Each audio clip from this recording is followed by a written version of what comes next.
Other than that, I think we're ready to get started. Okay, now I guess I can assume we're all more than 6 feet apart. I think we can start. You know, ordinarily at this point, I would probably thank everybody for coming. I'm not sure what the operative verb is for Zooming, I guess for joining. Somehow glad you could make it. Sounds a bit ominous these days. But one good thing about this format is that if anybody wants to get up and go to the bathroom, have a snack, have a beer, or just tune out, I'll be none the worse. Now, many of you know that I've been hanging around Ferrand Hall on Tuesdays 3 times a month for the past, I guess, 16 or 17 years.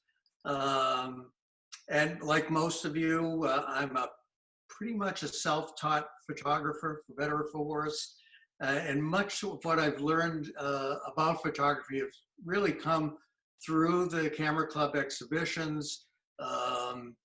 And the Camera Club really has allowed me a perfect marriage between my love for photography and my passion for traveling.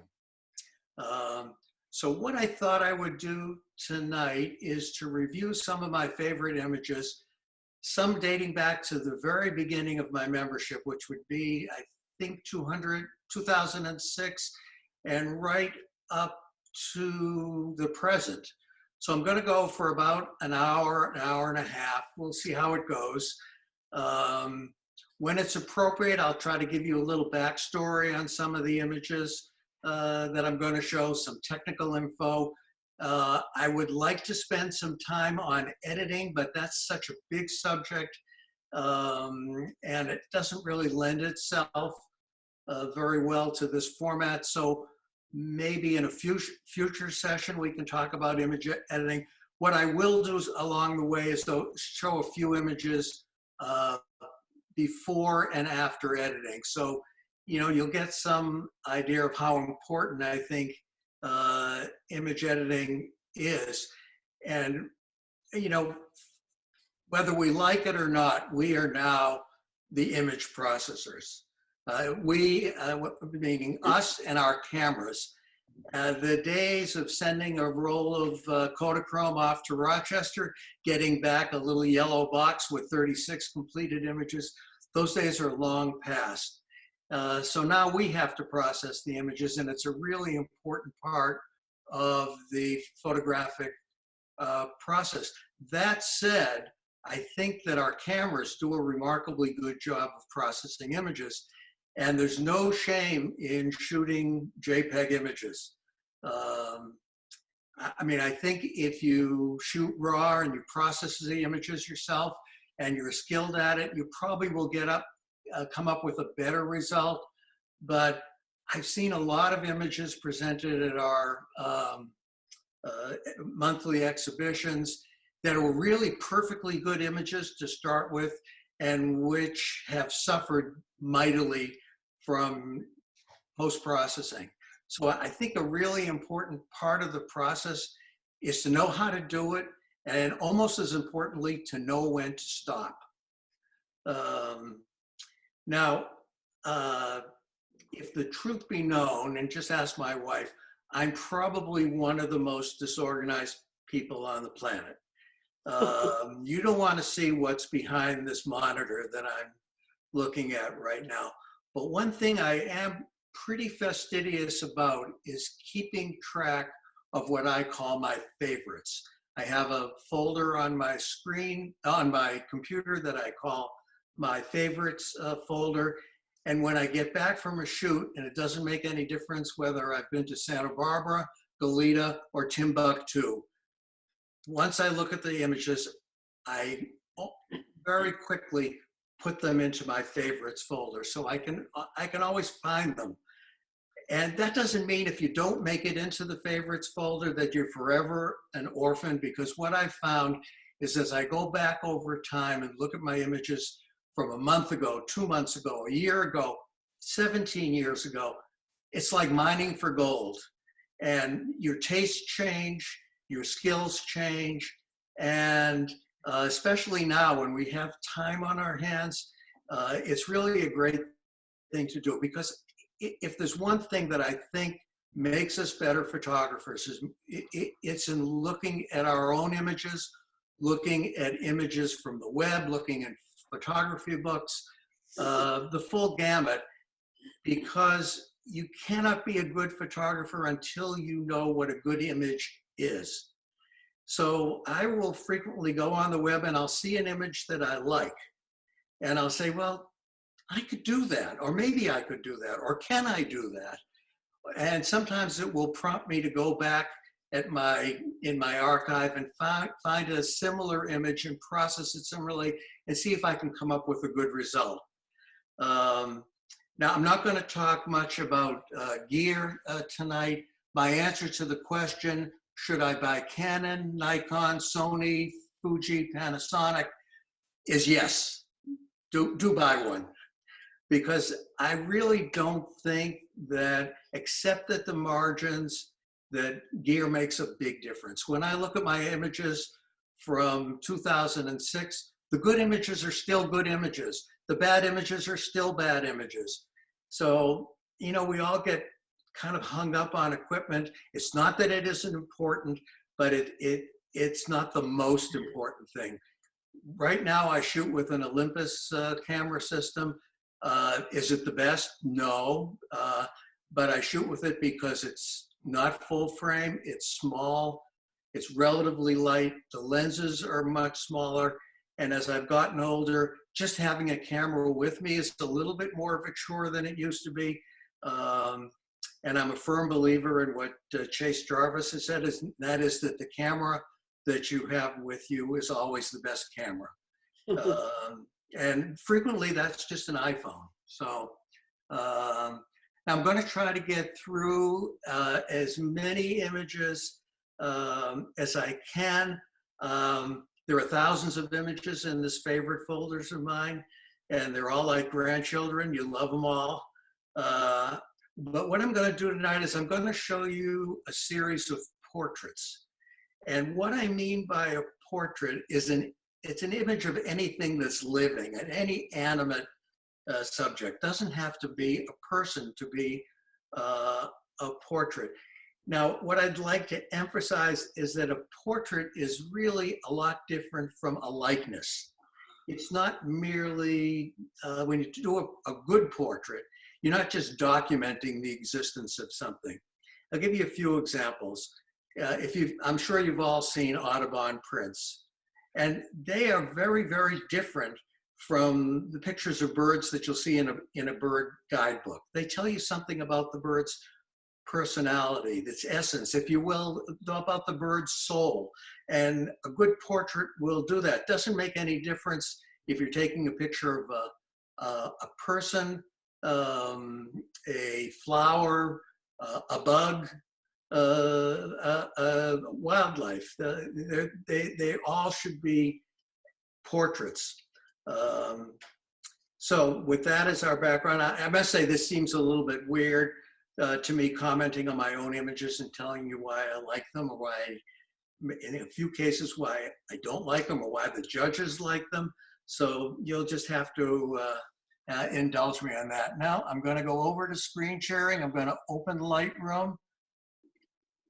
And this will be a Lightroom slideshow. Whoops, sorry, wrong screen.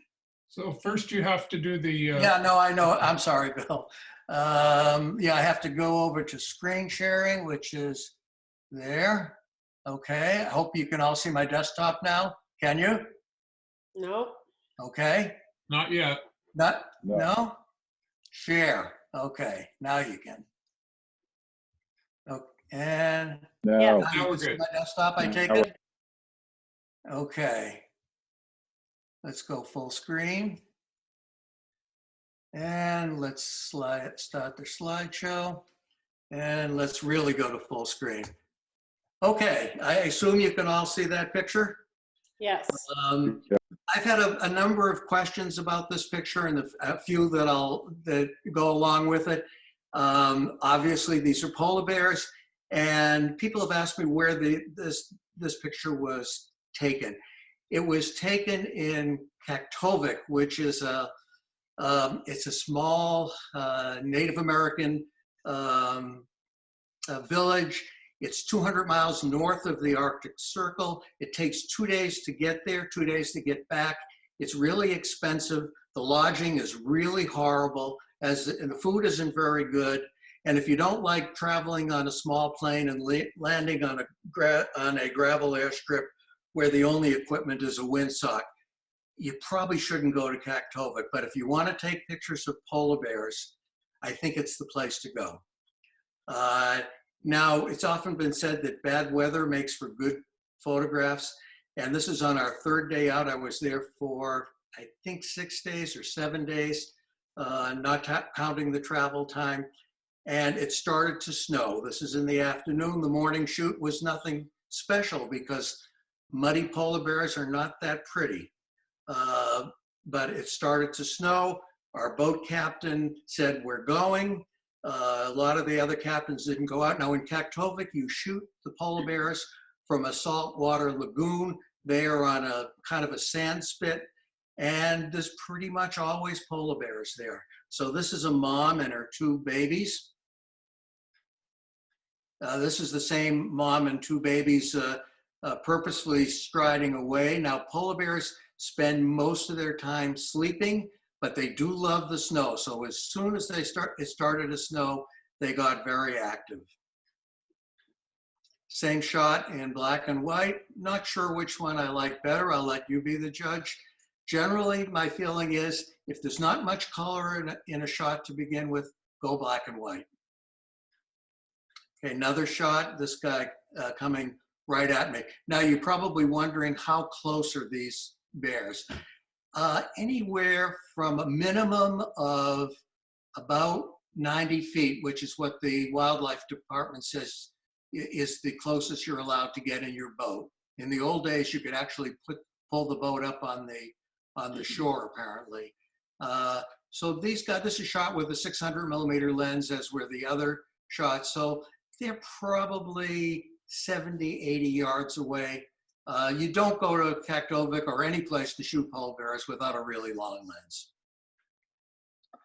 Okay, this something a little bit different, something that's really hot on the web now, these black background wildlife shots. I think it works pretty well with polar bears. They're white, the background is black. This is a little bit tricky to do in Photoshop in this particular shot because of all the hair, which is a little bit tricky to select. But once you've done that, it's really a piece of cake. The day after the snowstorm, we had some beautiful sunshine. And the bears spent about 45 minutes at sunset just lying around doing nothing. And then all of a sudden they got up and they started to box. Now these are what are called subadults. They're probably around 600 pounds. They're about 1.5 years old. They are going to grow to be 6 feet tall and weigh 1,600 pounds, which would be about twice the size of a grizzly. And you can say they really are playful, and it's really quite amazing that they don't hurt each other. This is a little baby. This is the next morning. Morning in Kaktovik is around 9 o'clock. The sun comes up late, goes down early, and it's really cold. Now, as I say, we're shooting from a boat. The boat does have a cabin where it's the 6 of us could get in barely shoulder to shoulder, but all the photography is done out in the open air, and it is cold. Okay, here's another shot recently from a recent exhibition. This looks like it would be really hard to do. It really is very easy. Here's the pre. This is a zoo shot. And you can see that this rhinoceros, which I love the posture of it and the kind of purposeful nature of him coming right at us. You can see he's got very, very sharp margins, so it's really easy to cut him out in Photoshop, put him on a black background, convert to black and white, and this is what you end up with. So looks complicated, really very simple. I guess it would be last year, losing track of time, my wife and I did a cruise, started in Singapore and ended up in Bali. So we cruised through the Indonesian archipelago. For me, there were two high spots in this cruise, and that was the possibility of shooting orangutans and Komodo dragons. And there's certainly no guarantee on seeing the orangutans. That's why I took this picture. And I took it at the Singapore Zoo just to make sure that I came back with a picture of an orangutan. Now, this is one. Here's the original. And I think you can see there's a considerable difference. Okay, all the processing on this image was done in Lightroom. No selections, no masks, all done with brushes in Lightroom. And really the only thing that was done in Photoshop was the final sharpening. Now this is an image when I saw it the first time, it was an orphan. I didn't think it had much potential. I didn't like the light. I really didn't appreciate how beautiful the pose was. But I think it turned out reasonably well. It's one of my own personal favorites. Now this on the other hand is about a 7 or 8 year old orangutan, and this is shot from a Zodiac. We've traveled about maybe 30 miles upriver in a national park whose name I no longer remember, other than it had a lot of vowels. And this guy, it is, I'm told, a male, came right down to the edge of the river, which at that point was probably 10 feet wide, 12 feet wide, and he just stared at us. And this is a very, very unusual occurrence to be able to get this close. This shot is made with maybe 150 millimeter lens. And here's the next shot. Okay, so here he's really filling the frame. And I'm probably at about 200 millimeters, 250 millimeters on this shot. And it's amazing how curious these creatures are and how, I hate to say it, but how human they are. Now we've arrived at the site where the orangutans are supposed to be, and lo and behold, they're there. And one of the reasons they're there, even though this is in the wild, these are orangutans in the national park that are being rehabilitated. So the rangers put out food for them, and you hope they're going to come down to the feeding station while you're there. And so it is in the wild. We are maybe 100 yards away, and we were lucky. Now this is a big male, a big alpha male. He's probably around 10, 15 years old. The males are the ones that have these big, what are called cheek pouches. Now here's a little love moment. It's a male and a female, and sharing a moment of affection. Again, I'm about maybe 70, 80, 100 yards away. This is shot with a 600 millimeter equivalent lens. Now the advantage of shooting wildlife with a cropped sensor camera, now the Olympus has a 2 times crop sensor, so that my 300 millimeter lens, which only weighs about less than 3 pounds, or about a quarter what a full frame equivalent would weigh, it really translates to an angle of view or a reach of about 600 millimeters. Okay, and then now we move on to Komodo National Park, and obviously this is a Komodo dragon. You wonder how close am I to this guy? And I would say maybe a Tom Brady first down pass away, maybe 10 or 15 yards. Now these guys are really dangerous because they have a horrible mouth flora, and if you are bitten, you will die. But fortunately, between me and this guy, and I'm down on my knees, so I'm not in a really good position to run away very quickly. But between me and him is a ranger with a big stick. And he uses the stick to keep the dragon away. Again, I think it's really, really important with all wildlife photography, in most cases, to get down to the level of the creature. So I am down on my knees, and you'll see that that's true of a lot of the shots that I'm going to show you. If you don't have dirty knees or wearing knee pads, probably don't shoot wildlife. Okay, now obviously we've moved on from Indonesia to Africa. And let me tell you the secret of getting a shot like this. The secret of getting a shot like this is being incredibly lucky. Now, this is my second trip to Africa, or on my second trip to Africa. The first time I went to Africa, I saw a leopard for about 6 seconds at about 300 yards. Now, on this was our first day out in Botswana, and the guide said, look, the park is closing in about 45 minutes. There's been a leopard spotted about, maybe 20 minutes away. Do you want me to break your bones and drive as fast as I can to see if we can see him? And we got there in time. We weren't the only vehicle there. And on the way, I asked the driver, I said, well, how close are we going to get to these leopards? Because there's more than one. And he said, well, if we're lucky and I can jockey the vehicle in good position, maybe 25 feet. So I immediately knew what lens to put on, because the second thing about getting a shot like this is you need to be ready.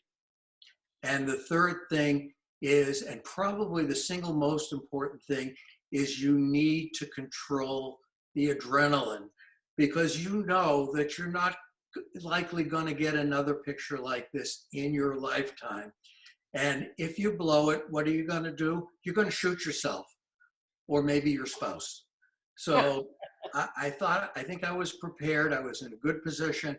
I got this shot, and this is a young leopard. He's probably about a year old.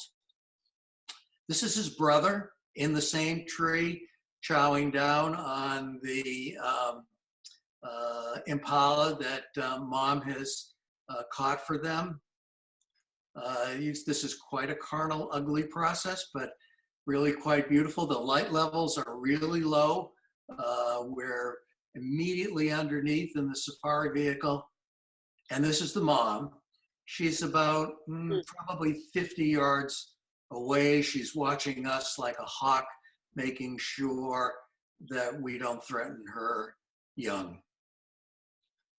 Another shot from Africa. Now this one is from my first trip to Africa, which would have been in, I would say around 2010 or so. It's really one of my favorite shots. These two giraffes look like they're having a nice conversation. The acacia tree in the middle, it's in, I think we're in Kenya here, and you see this beautiful Masai Mara in the background, and the little oxpecker bird kind of joining in the conversation on the giraffe on the right-hand side's neck. Now this is a more recent wildlife shot. This is obviously a young male lion. And you see, even though I'm shooting from a safari vehicle, I was lucky enough to be shooting, sitting next to the driver. Now, the way these vehicles are usually designed is that the driver sits in one level, and then most of the guests, and usually there are either 4 or 6 people in a good safari vehicle, are up a little bit higher. So I'm almost at eyeball level with this young lion. And here he is with his brother.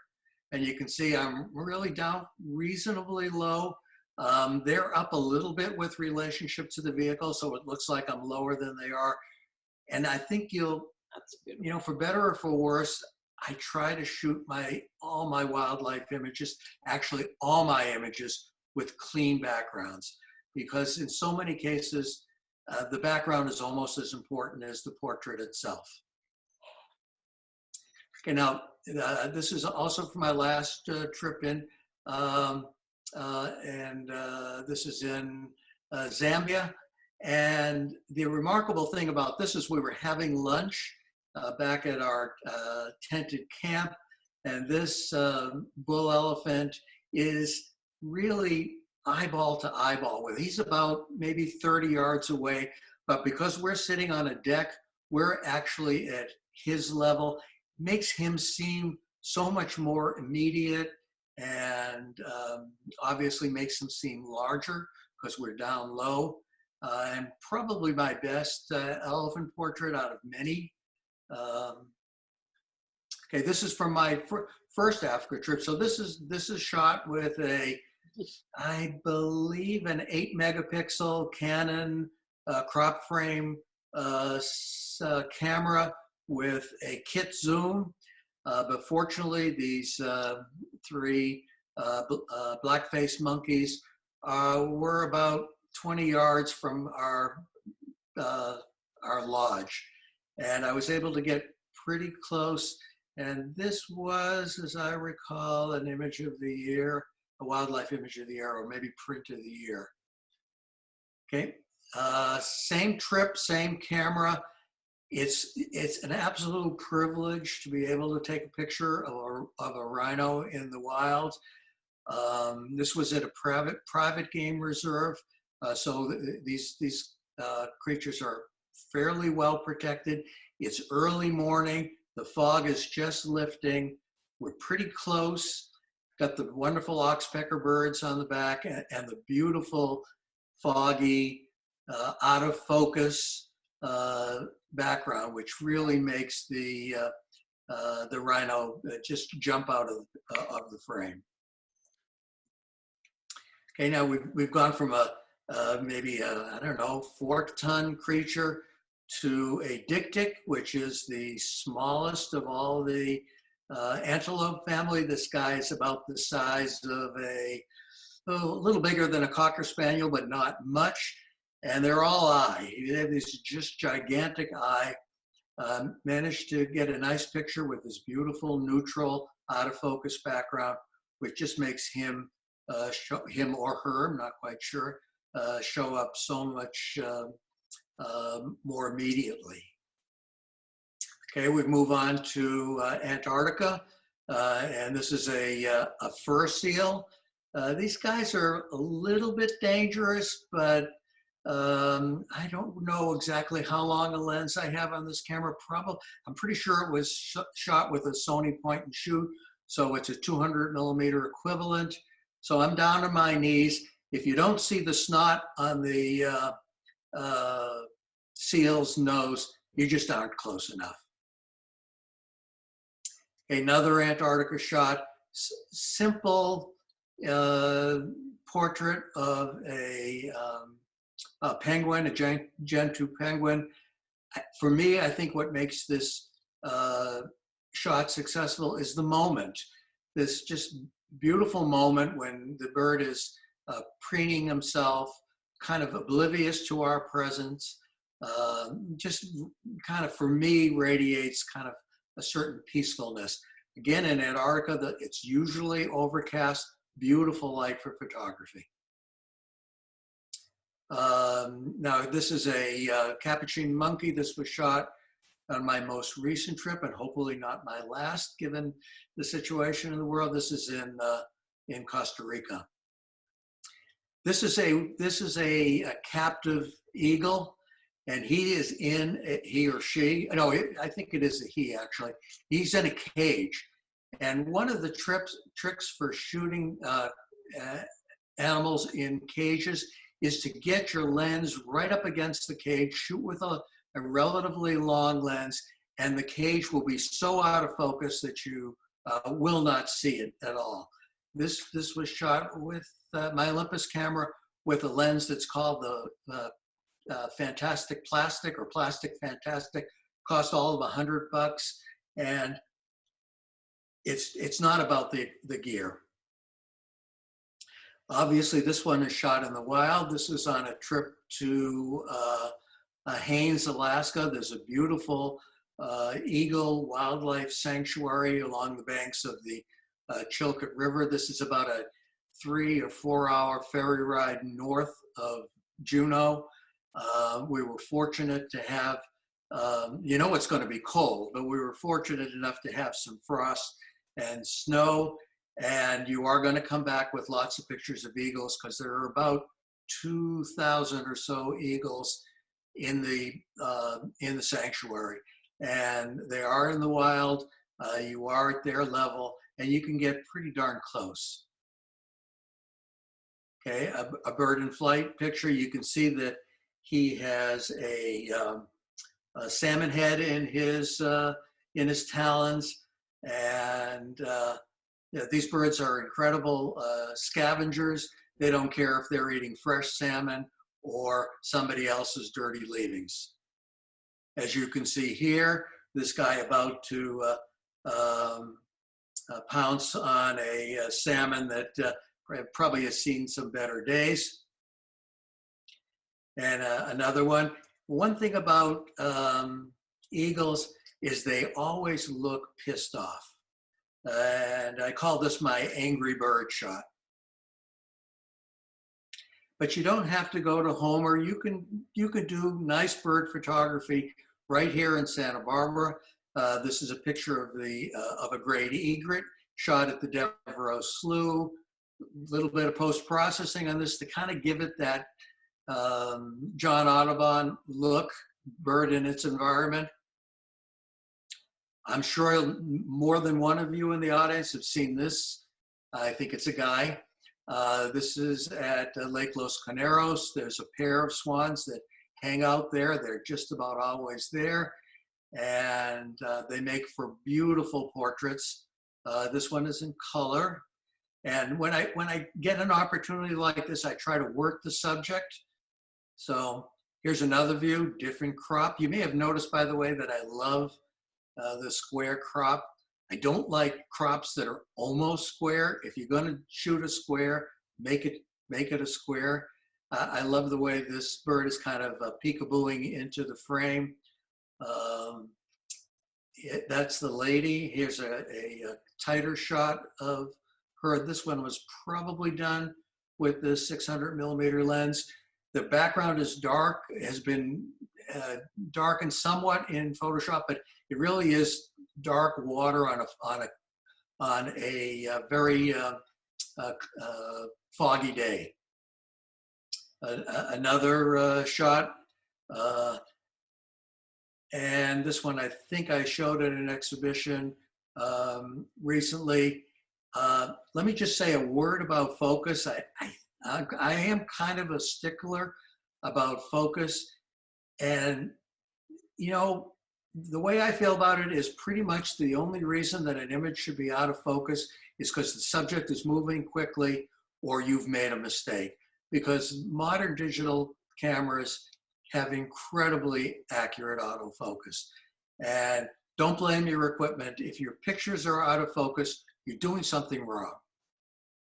Okay, yeah, this is obviously a great egret. I kind of like the shot, but I hated the background. It's kind of busy. It's not out of focus as I would like it. So I kind of played with this one in Photoshop and created my own stormy looking sky. And I'm not sure in my own mind with it, whether this is photography or not, but I'll let you be the judge. Okay, Santa Barbara Zoo, beautiful place to shoot portraits. This is a crested pigeon. You can see this bird every day in the aviary. Here's the image, I think, with more interesting processing. Another zoo shot. You don't need a super long lens in the zoo. Probably 300 millimeters will get you most of what you need.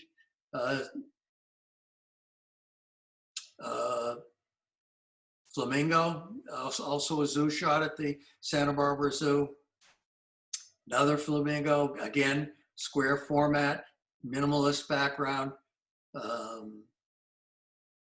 Another shot at the zoo, this one through the bars. This is obviously a condor with the focus being almost entirely on the head.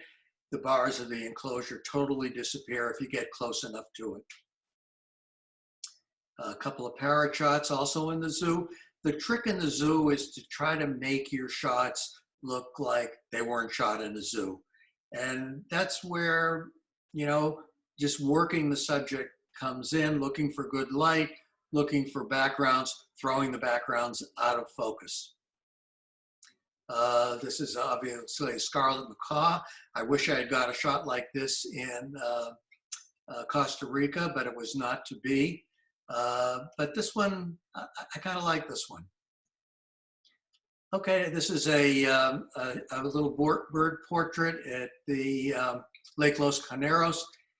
Again, square portrait. This is a scaly, I forget the name. Forgive me. What I like about this shot is the composition and the way the background is out of focus, and the colors of the background almost perfectly match the colors of the bird. So backgrounds are really super important. And isolation of your portrait, your subject of your portrait from the background is really, really important. Okay, this is obviously a blue heron on the poop. That's what I call the poop post at the Devereaux Slough. Here he is in black and white. I actually prefer the black and white. There's not much color except for the bird in the original. And you can see how much difference just changing the color balance of an image is. This is probably my least favorite of the three. Okay, another Devereaux Slough. It's kind of hard to get two birds in focus at the same time. The one on the top is a great egret. The one on the bottom is snowy. They're both amazingly in focus and has a little bit of that Audubon print look. Audubon loves to shoot different views of the same bird in the same frame, or paint, I should say, or two different species in the same frame.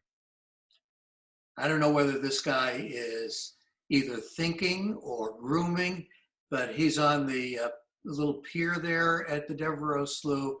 This is shot with a long lens, but he's really close to me. Again, backgrounds are crucial. This is shot with the 600mm lens and a doubler, so the effective focal length here is 1200mm. And I think what makes this shot successful is the totally out of focus golden background, which is obviously the complementary color of this beautiful blue heron. Okay, again, very simple shot. This is I think it's called a tri-crested sparrow or something like that. You know, it's funny what sometimes makes a shot for you. Obviously, I like that it's in focus. He's looking right at us. I also really like that the barbed wire, you're going to think I'm crazy for this, the barbed wire that he's sitting on, which for reasons I can't understand is not allowed in our nature category, goes from out of focus to in focus to out of focus again. I think it adds interest to the shot. Okay, this is why you should never stand under a blue heron in flight. Yes, that is an action shot of a blue heron pooping. Okay, this is a juvenile green heron. He's actually quite a distance away. This is again shot with a long lens, foggy morning, beautiful light, and great texture and incredible eyes. Same species, different morning. Again, beautiful foggy light, very neutral background, beautiful textures, nice soft colors. And it's interesting, you look at this picture, the bird looks rather peaceful and elegant. Same bird, maybe 10 seconds later, looks like a total goofball. So, you have to, don't quit when you think you've got a good shot. Keep on looking. Okay, this is again at the Lake Los Caneros. This is a black-necked stilt in flight. You can see how shallow the depth of field is. The near wing is in focus, the far wing is out of focus. The little droplets coming off the feet add a little bit of interest. And obviously the in-focus eye is absolutely crucial to a shot like this. We've all photographed these, or not all, but many of us have photographed these. This is a black skimmer, and it's at Mission Creek. You can see the reflection of the traffic lights on Cabrillo Boulevard in the creek. I like the colors in this image. It's a little different from many of my other black skimmer images. I kind of like the curve in his little wake, and I like the reflection of the palm trees. Gives it a kind of a sense of place. Up San Ynez Valley, early spring, foggy morning or foggy afternoon, I believe. Armor Ranch Road, two stallions in a field. It just makes for just a beautiful, beautiful light and a nice horse portrait. Okay, bugs. Now we don't usually think of bugs as a subject for portrait photography. This is shot at the butterfly enclosure at the Museum of Natural History. Notice the eyes. Similar shot, different butterfly. Again, the eyes, the proboscis, the antennae, and a little bit of color. The kind of blue-green background complementing the orange butterfly makes for an interesting portrait. Same venue, different butterfly. This is a white cabbage moth. Now this was shot just this past weekend or the Sunday before. This is a hoverfly. Now this little guy, and I mean little, is about, well, you could fit 3 of these on the head of a thumbtack. So how do you get a shot like this? The way you get a shot like this is you take 200 pictures and you throw away 198 and you hope that you got one in focus. So I was actually got 2 in focus and I was really happy with this. Now you cannot see these markings with the naked eye, but with the macro lens, you can see just how beautiful these creatures are. The little white dots on his eye, actually pollen, grains of pollen.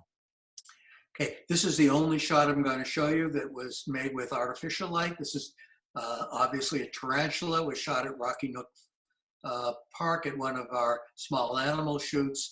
And what I did for this shot to make it look kind of like a nocturnal creature, which these guys kind of are, is I underexposed it about 3 shots, 3 stops, excuse me, and shot it with flash. Okay, had to put in this picture of my dog Zappa. Pets make for wonderful portraits. Okay, we move on to humans now, and these are all going to be mostly the next couple of pictures all taken in Cuba about, I don't know, 4 or 5 years ago.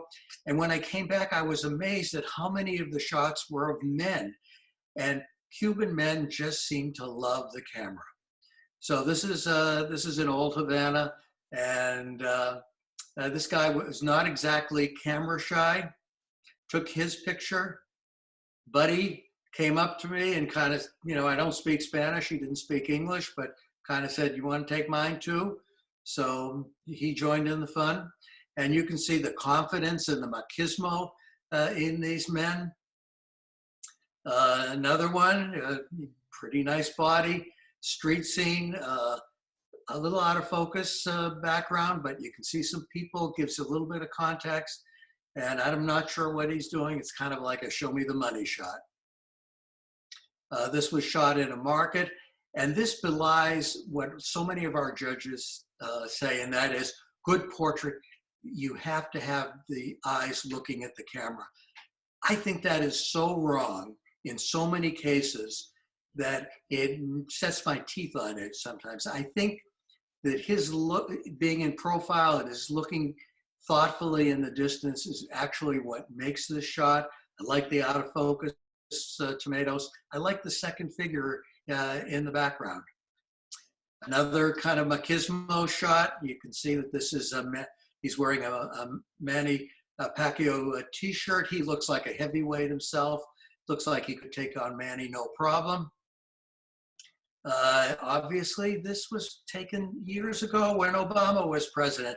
I don't think you're going to see this guy wearing a USA t-shirt today. Typical cigar shot. You notice how many of these shots are cropped tight. A lot of them are shot in doorways, so the light source is more directional. Another one shot in a doorway, obviously an older gentleman, not camera shy.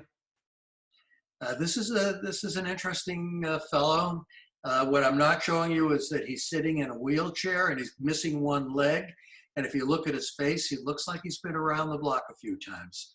Those are big scars on his forehead and on his brow. I'm not sure whether he was a boxer or just whether he had a bad accident. Everywhere you are in Old Havana, there are people playing musical instruments. This is in an open air cafe. Just looked in, saw this guy playing the bass. Okay, this is out of Old Havana. This is in tobacco growing area called Vinales. This is more of a kind of environmental portrait of a tobacco picker. You can see the sheaf of tobacco in his arms and the tobacco in the background. This is shot on the Malecon. These young men, you can see they were all pretty buff. What they do is they jump off the wall and into the Caribbean, swim ashore, do it again. Okay, this is probably my favorite of my Cuba shots. It's probably the only portrait that I took with a somewhat wide angle, and that's why the figure in the foreground looks so much taller than the figures in the background. I like the perspective of the shot. Obviously, the ball in the air, his underpants, his red sneakers, and the fact that he's playing street baseball. It just screams Havana. Another street portrait of this older toothless gentleman, obviously not camera shy. And I found that the people were just incredibly friendly. Whether that's the case now with a lot more tourists going there, I'm not so sure. Another shot that just screams machismo. Another one. I didn't realize this till I got home. Older gentleman, beautiful window light, almost Rembrandt type lighting. A lot of wear on those tires. Okay, well, we visited a dance studio. What I kind of like about this shot, to me, it has a little bit of humor. We have this beautiful, elegant young lady, and then the only boy in the whole ballet school. He doesn't quite look quite as comfortable or quite as elegant. Another portrait done in the same venue. The repetition of the three dancers, I think, is kind of interesting with the star of the show, obviously, on the right side. This is, I think, going to be a series of street portraits. This is done in Yangon on the streets. Again, an environmental portrait. I like that there's enough detail in his surroundings to show that this is a shopkeeper, but he's really the only thing in sharp focus. Kind of a similar situation here in Havana, a man in a taxi cab. You can see the driver in the background, which, I don't know, to me adds a little bit of interest. I like the little fuzzy animals hanging from the rearview mirror. This is a shot in Ho Chi Minh City, and I love that they're all facing forward, all looking in the same way, two different conveyances, again, square format. I call this shot the gossip, and we can just imagine that this friar is getting an earful and really enjoying it. This is shot in Italy. This is another one of my own personal favorites. Was also a favorite of the judges that year. I was in a small town called Cortona and was wandering around and came across this wedding. The wedding is just about over and the bride and groom are about to leave in their beautiful red Fiat. Not sure which I like better. I think I like the timelessness of the black and white version. This was shot just before, and there's always time for a gelato. Okay, now this is a shot. This is probably my own personal favorite street photography shot of all time. And the judges absolutely hated it. I forget what the scores were, but they were not pretty. And to me, this just tells us about the universality of weddings and marriage. The guy, the kind of flamboyant guy in the midground, is the wedding planner, and he's shouting instructions to the bride and groom. We have obviously the bride and groom, and then in the background we have these two little young ladies, the onlookers, the wedding party, so to speak. This is another one that the judges absolutely hated. It was meant to have a kind of a poster look. It's shot at Fiesta Parade, and you may recognize Sheriff Brown.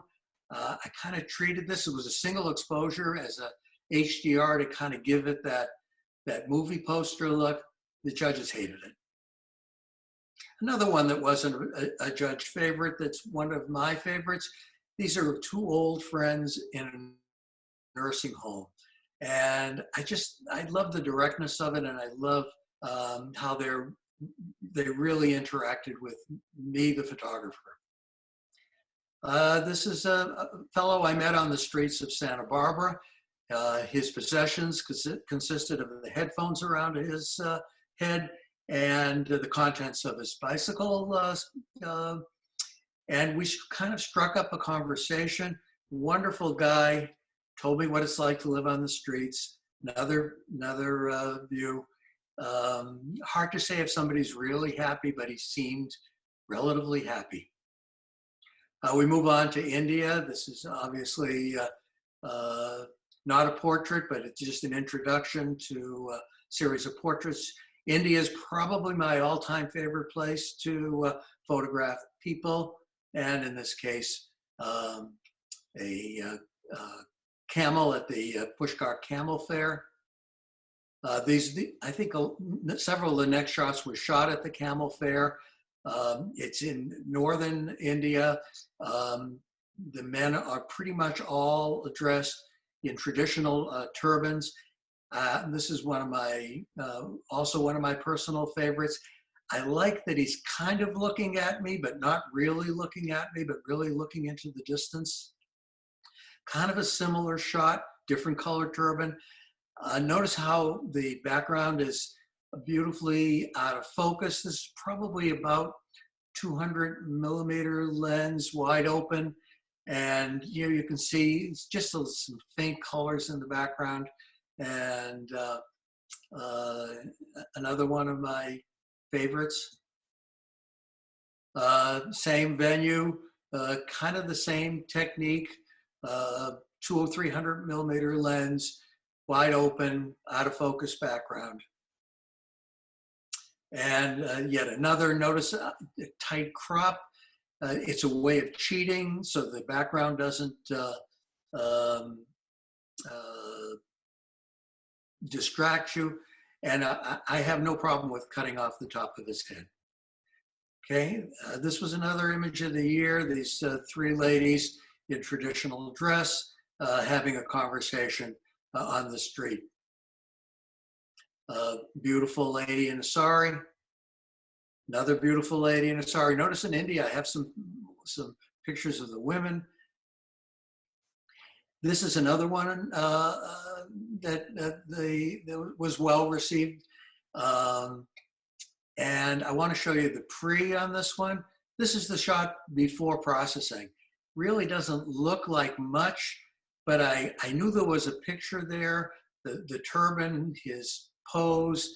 Notice we don't see his eyes, we just see the top of his glasses. So this is the after. Again, kind of an HDR look to bring out the texture of his garment. Kind of a rear view, different gentleman. I think you have to be really careful taking pictures of people at prayer. You really don't want to be intrusive. And I thought that this was kind of an interesting shot. Another one, color says it all.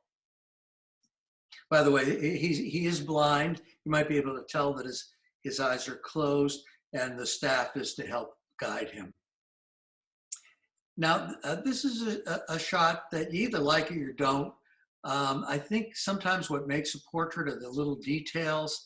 I want you to notice, I love that his one eye is covered, the other eye is kind of looking at me. I love the patch on the bottom of his bag, the old shoes, the fellow in the background in his shoes, and his pose. Now, if you've ever been to India, South Asia, any place in Southeast Asia, everybody likes to sit like this. If I got in this position, I would never get up. Now, this is shot at a place called the Rat Temple, and this gentleman is totally oblivious. He knows the rats are there. Everybody knows the rats are there. There are literally thousands of them.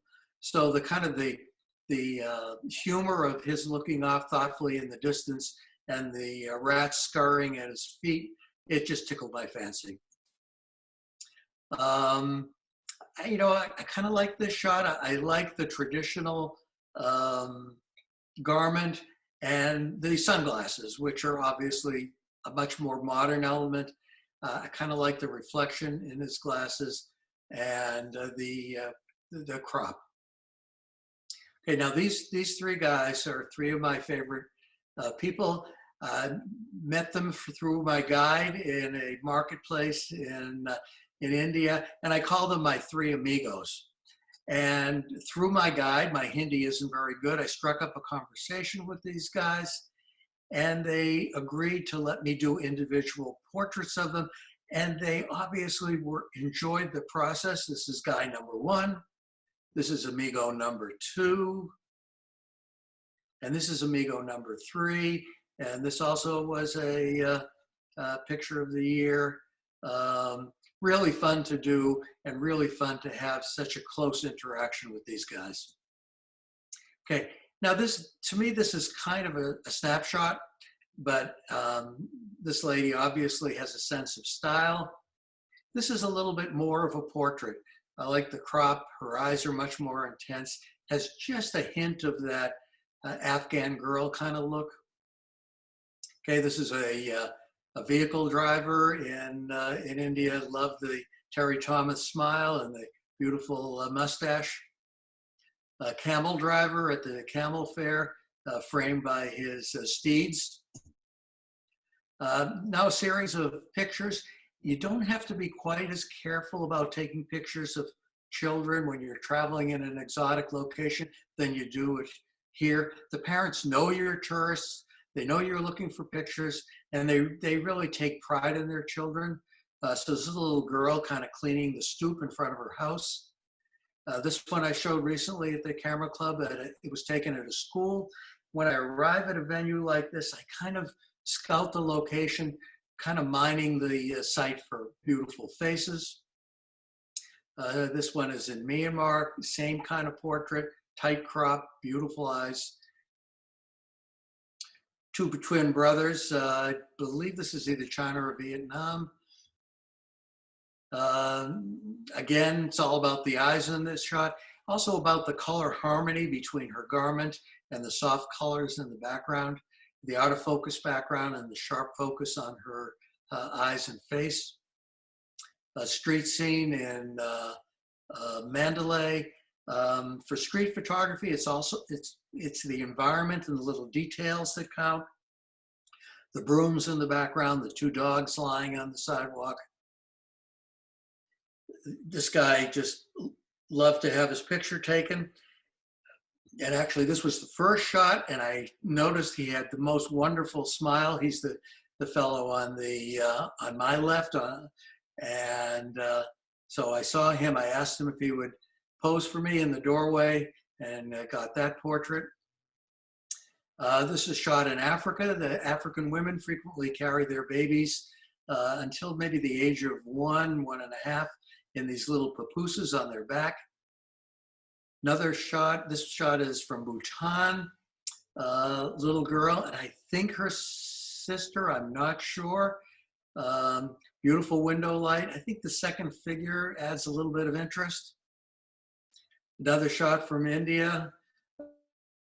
This is kind of the universal sign that kids all over the world flash when their picture gets taken. In this case, I think it kind of frames the star of the show, which is the figure in the upper right. This was another People Image of the Year. It's another square format, and kids in a train window. The frame is really important in this picture. We have two figures looking right at us, another in the lower right kind of looking distantly into the distance, and then the figure in the back right, kind of the observer. Another shot from Bhutan. Don't ask me what the second figure is above the young monk. I'm not even sure I noticed him when I took the shot, but I thought it made for a little bit of mystery.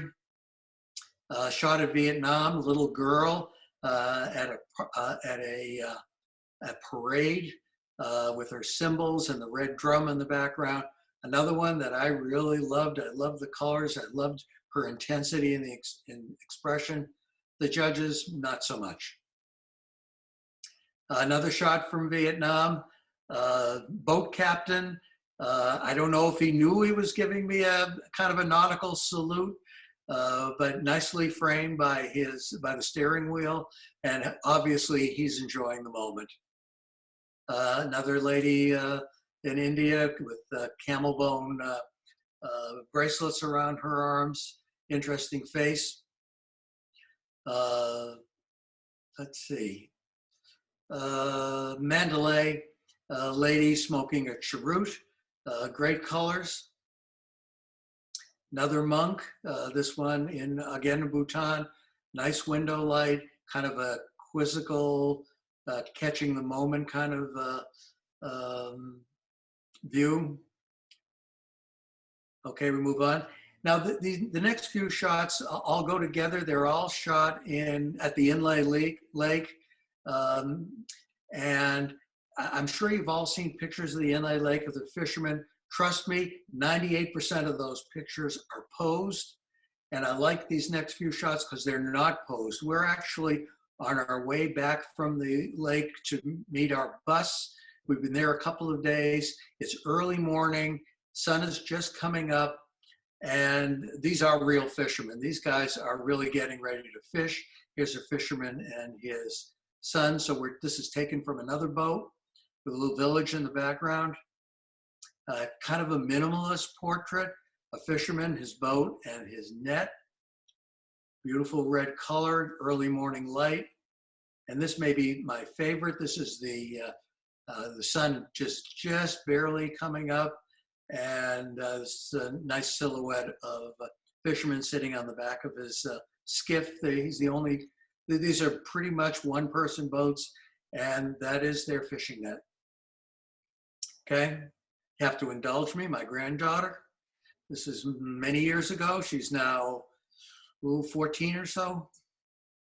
Okay, some solstice pictures. Solstice is a wonderful, a really wonderful venue for taking portraits. But there's a trick to taking decent portraits, and the hardest thing is getting clean backgrounds. Two hard things. One thing is getting a clean background. The second is getting a spontaneous moment.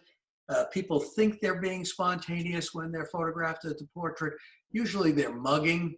This one is actually taken during the parade. The light obviously is bright sunlight. Now, this is taken from one side of State Street. So he's in the middle of State Street. The east side of State Street is pretty much in shadow. And this is the shot before post-processing. And, you know, the guy in the white hat in the background absolutely kills the shot. And by just getting rid of him, darkening the left side of the frame, adding a little bit of texture and drama to his face and hair, and you go from what I think is kind of a snapshot to something much, much more interesting. Another solstice photograph, again, tight crop. I'll tell you where these next shots mostly were taken. They're taken along, I believe it's Haley's. No, it's Coda Street, and there's a Starbucks in the corner, and next to the Starbucks corner, next to the Starbucks is where a lot of the people get their makeup done, and there are some nice backgrounds, and the figures are in bright shade. We all know this lady. She's at solstice every single year, and I have photographed her every year. This is kind of her characteristic look. She is like the happiest person on the planet. She's a major player in the solstice parade, and I forget her name. I should know it, but she's just a wonderful lady. Here she is, I think 2 solstices ago. Very, very different feeling. This is another one that I had kind of mixed feelings about, but actually was fairly popular among the judges at the exhibition. When I saw this picture, she just reminded me of an old Egyptian. The headdress, the profile. Thought it was made for an interesting portrait. Now, as I said, getting good backgrounds during the parade are really hard. One trick, particularly if the people are up high, is to get down low, and then you get the sky as your background, and your figure. Here she is. Let's see. She is front lit, but the lighting is pretty soft. And I think it makes for a fun portrait. This one you might remember, very, very similar shot, almost the identical location, different year. This was, I think, maybe the last solstice parade. And again, he's up high, he's at the top of a float, and I managed to isolate him against the sky. And again, trying to give this kind of a little bit of maybe a Hollywood look with the negative vignette. Again, if she were looking at me in the camera, I don't think that this shot would be nearly as successful. Another one with a kind of a Hollywood studio look to it, the sepia toning, the pose, obviously looking right at the camera and loving being photographed. Pretty neutral background. And obviously by converting to black and white, you remove any color distractions in the background. This one taken a long time ago at the location that I mentioned, kind of a candid of this lady all made up, and just kind of a wistful expression on her face. This one you may remember from, I think, 2 exhibitions ago. This was actually, I really loved this shot. The judges kind of mixed. I'll leave you to judge. And this one actually taken during the parade, shortly before I was almost trampled. Obviously, this is all about the makeup, the look, and the eye makeup. Also, I think out of focus background again, common theme. Okay, now we're going to move on to a whole different category. This is the very first image in my favorites folder. It was shot with an 8 megapixel Olympus point and shoot. My first, what I would say, decent camera. The only camera I had before this was a 3 megapixel Nikon. And I'm proud to say that this is a portrait that I like, that the judges like, and most importantly for me, that David Holt, you may remember David Holt, those of you that have been in the club for a long time. He's a wonderful, wonderful photographer. And he asked me if he could have a copy of this shot for his studio. And let me tell you, it blew me away. I was excuse me, a docent at Lotusland for about 8 years. And lotuses are at Lotusland are actually hard to photograph because they're only in good light for a very short period of the day. And as a docent, I was able to get into the garden late in the day. This is kind of a common theme of mine, to show a blossom and then a bud.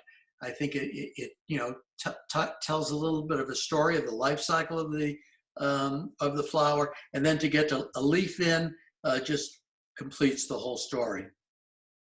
Here's another one, maybe not the best shot of the group, but I love that it shows 3 stages of the same flower: the lotus in full bloom, the bud, which hasn't yet opened, and then the lotus pod, which is probably 2 weeks older than the bud.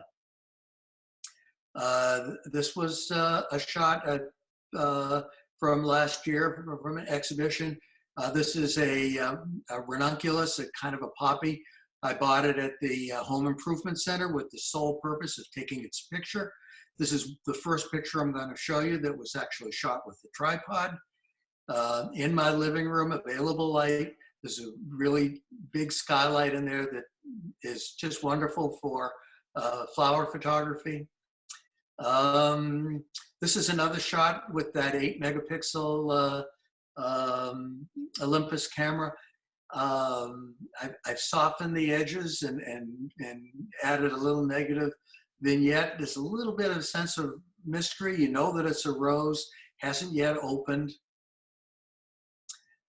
This one is another one. This one for me has a little bit of the Georgia O'Keeffe look to it, with the bud, the rose just opening, one petal on the side of the rose just fully unfurled, and then obviously the petals in the background, and the rest of the bud still pretty tight. Dahlias, this is at the farmer's market, I think this year. A wonderful place to photograph flowers because there are beautiful flowers there, and also the light is beautiful because these flowers are usually under white awnings, semi-translucent. The light, it can be absolutely luscious. Same light, same stand, same day, same kind of flower, obviously different colors. I think everybody loves to photograph calla lilies. This is probably my best calla lily shot. And what I really liked about it is it's a little different from most other calla lily shots in that it accentuates the bottom of the flower and the stems. The only flower that's seen pretty much in almost its entirety is the one peeking through in the back, where you actually can see the flower. Actually, the white part of the flower is not a flower at all. It's actually a modified leaf. The flower is the little pulpit-like thing, or the jack-in-the-pulpit-like thing in the middle. This is another flower shot at the farmer's market. I think one of the most interesting things about sunflowers are not just the bright yellow colors. Obviously, those are wonderful, but the base of the flower, what are called the sepals. This obviously tight crop, again, shot at the farmer's market, available light, all handheld. Now I had some fun with this. These are 2 tulips that I was introduced to at Trader Joe's. This is a recent shot, one of my kind of post-coronavirus studies. It's done in my living room. And when I arranged the 2 tulips, they looked to me like they were dancing, so I call this one "Shall We Dance?" and added a little texture to the background. Not sure about that, but I think if you're going to use textures in your photograph, make the photograph about the objects, not about the textures. Here's another one, same 2 tulips, posed a little bit differently, and this one to me looks like they're doing the tango. Now this is also shot in my living room. Again, a tripod shot. And the reason it's shot from a tripod is it's not one exposure. It's actually a stack of 8 exposures. So this is an image stacked. It's really the only way that I could get all three of these Phalaenopsis orchids in focus, because it's shot with a macro lens. The depth of field is very narrow. So the only way to get it all in focus is to do multiple exposures. And in this case, I actually combine them in Photoshop, although the Olympus cameras will do this still. It'll actually do it handheld, because you can shoot 14 frames a second. And it does the bracketing in camera, and it even spits out a fully stacked JPEG image. Okay, very, very different kind of shot. Again, this is a ranunculus, or something kind of in the poppy family. Again, a home improvement center subject.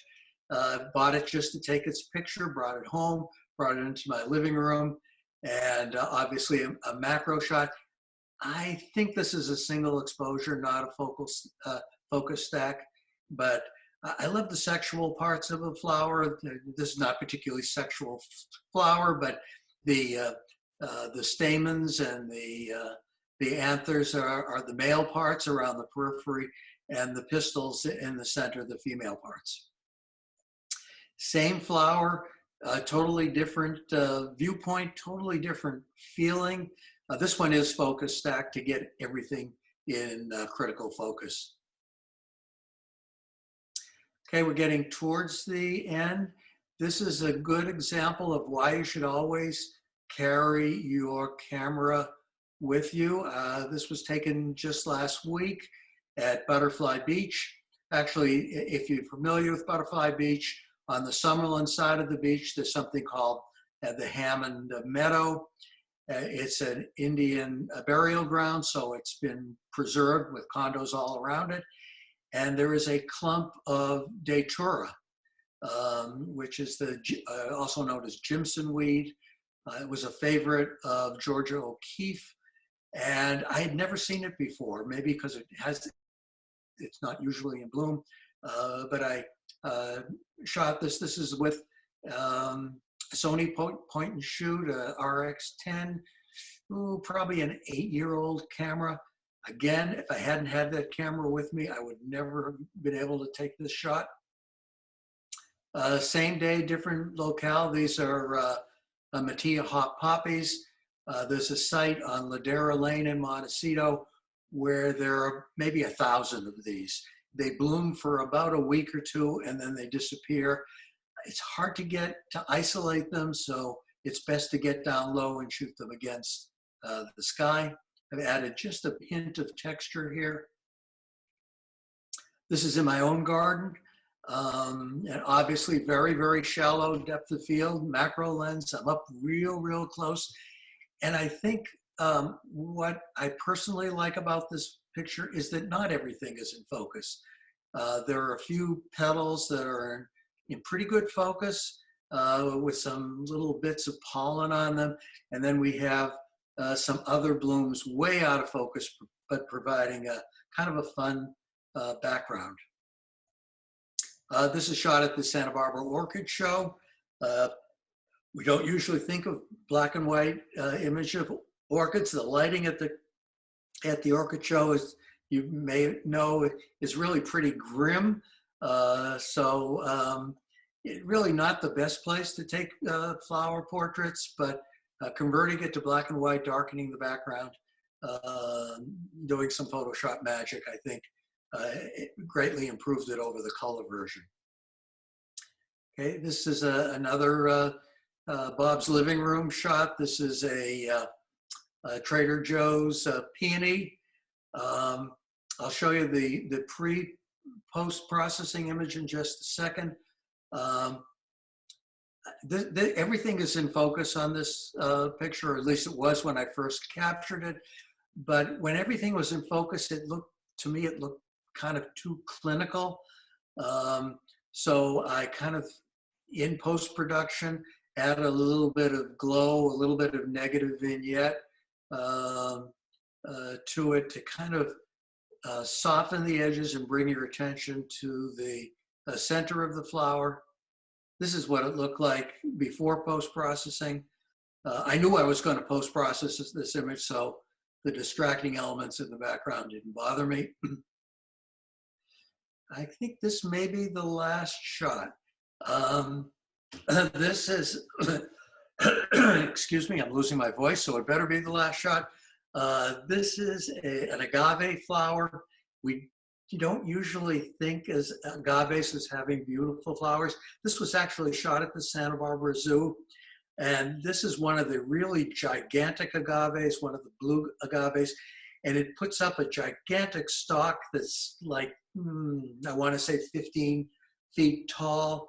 And then it blooms for a couple of days. And then obviously the agave dies, because agaves are what they call monocarpic flowers. When they bloom, the mother plant dies.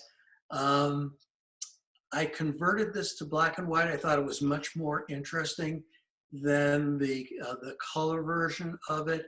And I added just a little bit of texture in the background, kind of an old paper look. And my goal here, whether it's successful or not, was to give this kind of the look of an illustration in a botanical handbook. Okay, I guess I should stop screen sharing. That's the last of my images. I hope that you all enjoyed that. I know I enjoyed putting it together. Yeah, this has been a wonderful presentation, Bob. I've really enjoyed it. Learned a ton. My question to you is, you're holding everything, right? Pretty much. I never, and I can say that unequivocally, I never travel with a tripod. Okay. Never. To me, it just detracts from the enjoyment of the trip, because most of these trips are about travel. They're obviously they're about photography too, but I never travel with a tripod. For me, it just gets in the way. Well, my question for you is, how in the world do you get these tacked on sharp photos of these animals and humans and other portraits when you're just going around like that? To me, that's just really hard. Are you on a fast shutter speed, or how do you? Okay, yeah, I have a couple of things. One is the comments that I made about getting that shot of the cheetah. It's, don't let your adrenaline get in the way. Realize that you're taking a picture, that your camera does a remarkably good job of autofocus if you just give it a chance. I think as you get more experienced, you're a little less trigger happy, or you make sure you hear that beep before, or that little green light, whatever your camera happens to do, before you snap the shutter. And after a while, it just becomes habit. Now, I now shoot with an Olympus camera, and probably the only thing that Olympus really, really stands out on, I mean, it's a great camera, don't get me wrong, is incredible image stabilization. So that I can, if I were doing a night shot, I can easily handhold, easily a quarter of a second. And if I haven't had any coffee, maybe even a second. Obviously, if the subject movement, that's a whole different thing. So I almost always shoot aperture priority and make sure that my base, that the aperture I've chosen allows a shutter speed of, if I'm taking pictures of people, I would say at least 1/100th of a second. And that's usually fast enough. With wildlife, that's a whole different thing. It's going to depend on how much the wildlife is moving and how long a focal length you're using. The longer the focal length, the more the magnification, the greater the chance there is of camera motion. So shooting with a 600 millimeter equivalent lens it does take some practice. But trust your camera. All the cameras now have great autofocus. Thank you. First of all, I'd like to thank Bob for really a wonderful presentation. I enjoyed it very much. You already answered part of one of my questions, and I notice, and I really appreciate how often you nail the eye of your subject, and it's just tack sharp. Do you have any tips or techniques that you use to focus on that eye? Are you spot? Okay, now, I don't usually shoot. In fact, I can't think the last time when I was traveling that I shot with face recognition, but the new cameras all have great face recognition and eye recognition. Sony's cameras, supposedly, you absolutely will never miss focus if you give the camera a fighting chance. I usually use just one focus point, just the central focus point, or a cluster of either 6 or 9 focus points. And I don't use back button autofocus. I will focus on the eye and then recompose if I don't want the figure in the center of the field. So I don't know if that answers your question. Yes, it did. Thank you very much. Talk a little bit about shutter speed. I know that shutter speed is part of getting a sharp Okay. image. I guess if you have a bird in flight, you're going to need a pretty fast shutter speed as opposed to a subject. Okay. Well, let's talk about different kinds of for portraits. I like to shoot portraits. Generally speaking, I don't do a lot of environmental portraits. I usually do kind of tight, clean background kind of portraits. So I'm generally shooting at or near wide open. So if the light is good, shutter speed is never an issue.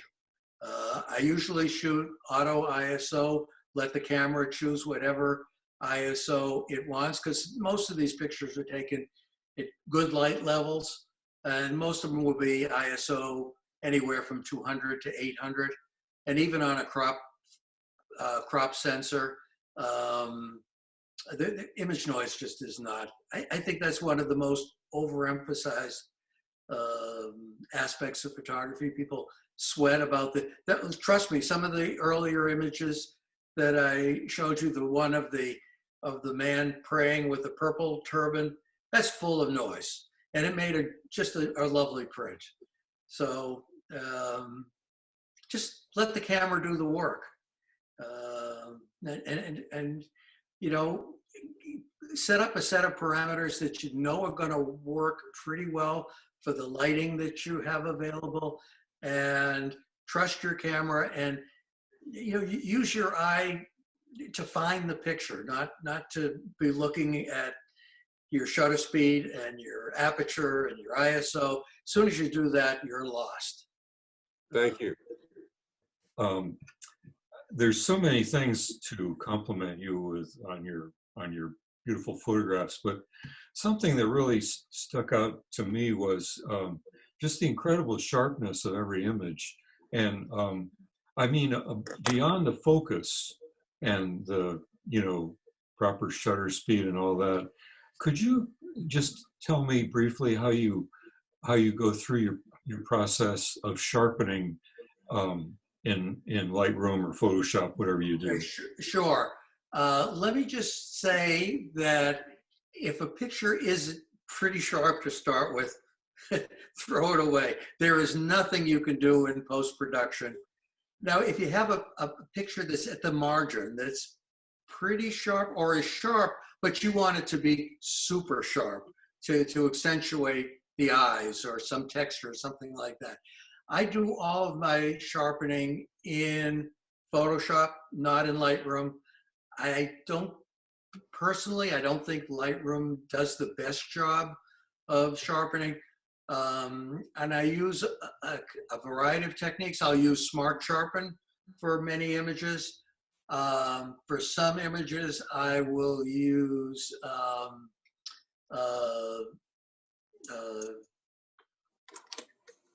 High pass?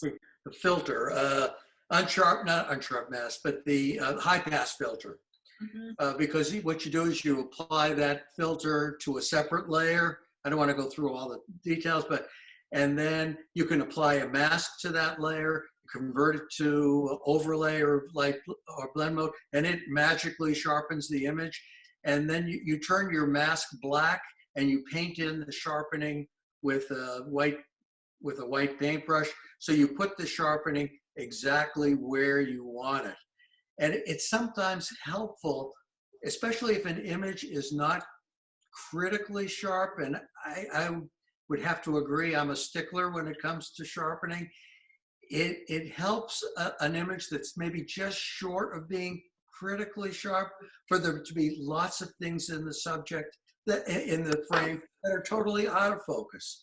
And then your eye sees what's almost in focus as being more in focus. Now, most recently, and I would say this goes back maybe 2 or 3 months, I have been using a plugin called Topaz Sharpen AI.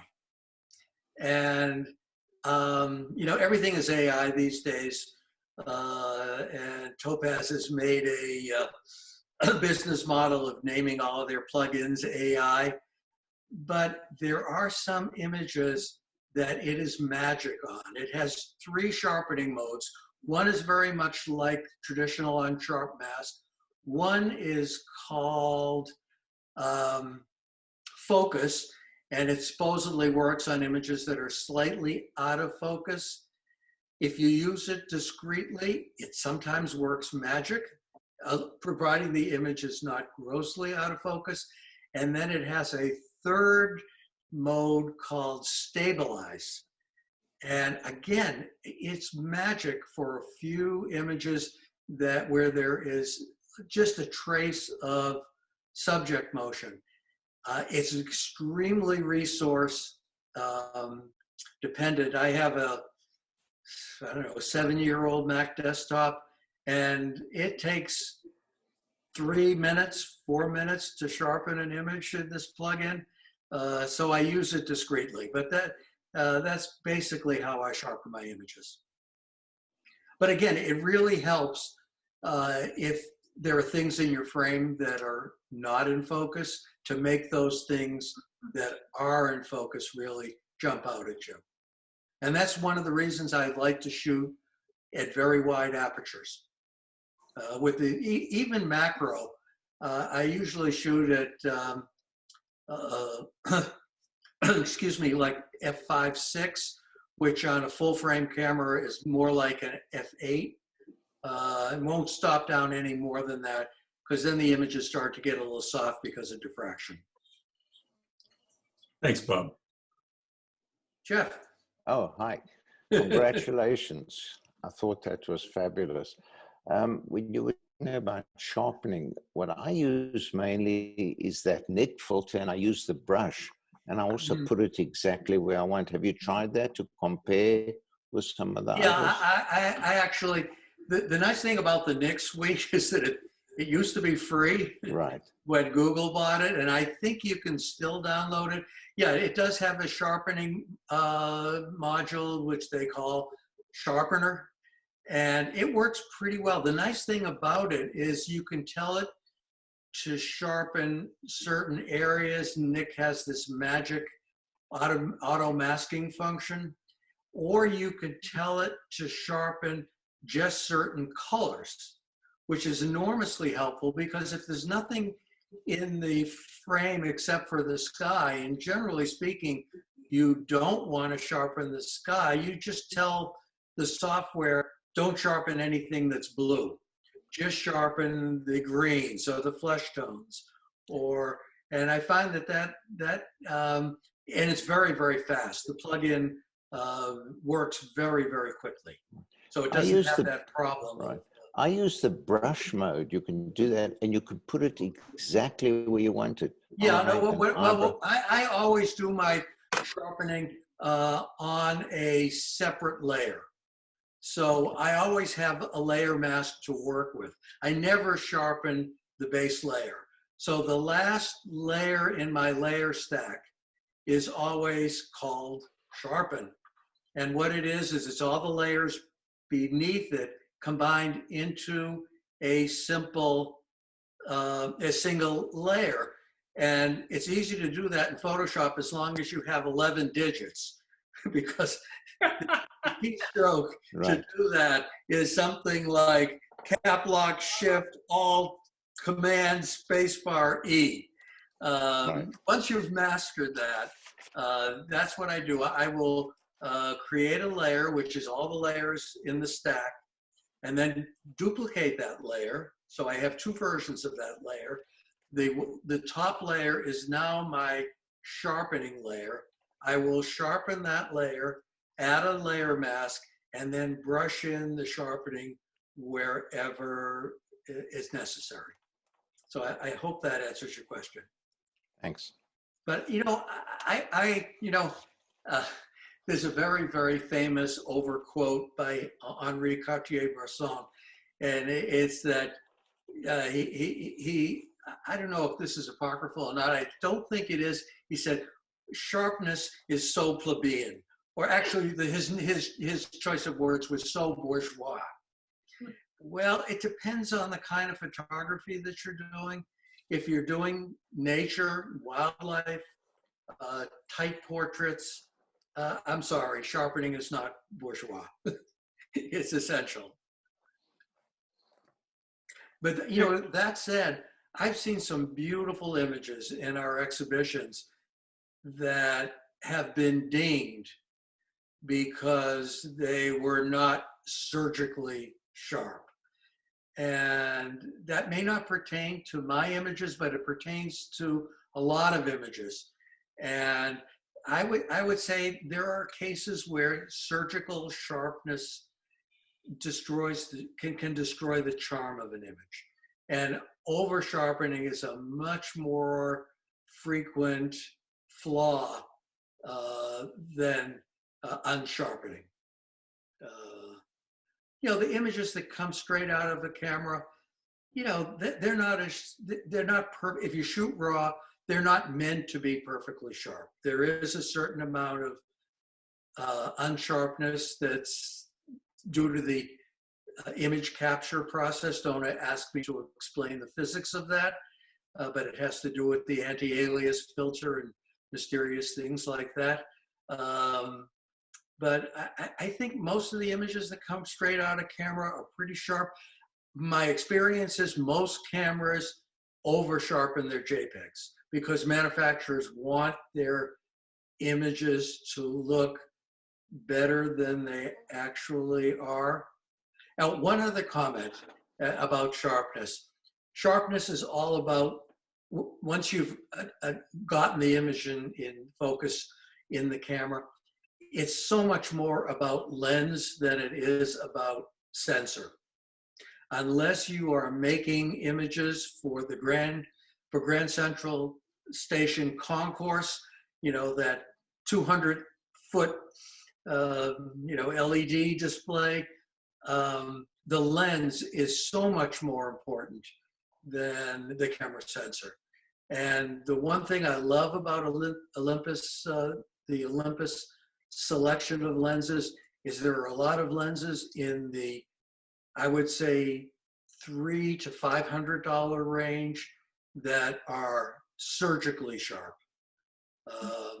My wildlife lens is the only really expensive lens that I own, the 600 millimeter equivalent. That's a $2,500 lens, which for me is a very, very expensive lens, but it is critically sharp and it's light and I can hand hold it. So yeah, the Canon F4 12-pound behemoth, which only John Stupnagel can hand hold. It may be just as sharp, maybe even sharper, but I can't see it. Can you hear me? We can. Okay. I thank you so much, Bob. That was very impressive. I'm really impressed by your creativity. But I have a technical question. You talk about shooting some of your wildlife with a 600 millimeter lens. You also talk about most of the time shooting wide open. Are you shooting wide open at 600 millimeters? Is that like f2.8 or f4? it's an f4. I don't think anybody would make a 600 millimeter f2.8. That lens Okay. would be the size of a howitzer. Okay. So this is a pretty substantial lens. It weighs about 3 pounds, weatherproof, and it's an f4, which is the fastest 600 millimeter lens anybody makes. Okay, thank you. Canon's 5 and 600 millimeter lenses, Nikon's 5 and 600 millimeter lenses. Now we're talking about $12,000 lenses. They are both f4s. Sigma and Tamron make some really nice long lenses, but at the long end, they tend to be f6.3. So you're losing some of the ISO advantage of a full frame sensor, and you have the enormous disadvantage of having to handle an enormously heavy lens, Okay, which thank you. is a deal breaker. So strictly, I have never shot my 600 millimeter. Now a 600 millimeter equivalent, let's make that clear. I'm shooting on a camera with a 2 times crops factor.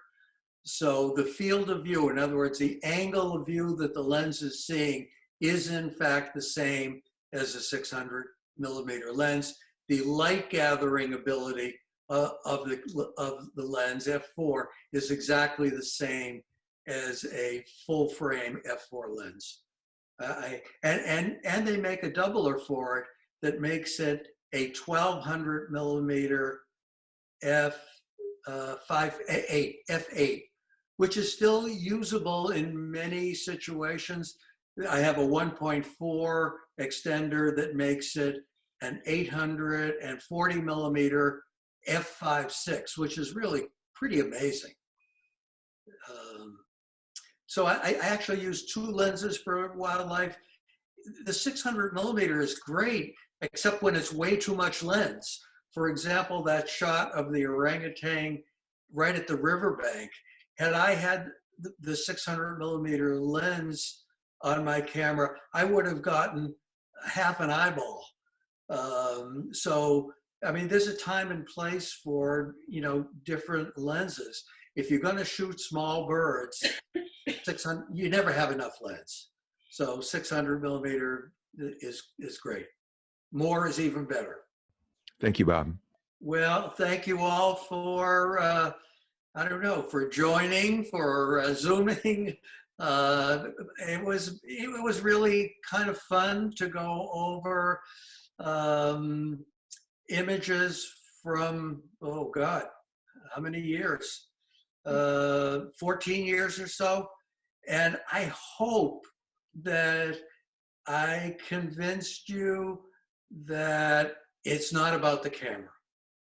That if you practice safe photography, safe focus, you can get very, would these images be better on a full frame Sony camera? Sure they would, but it doesn't make any difference to me.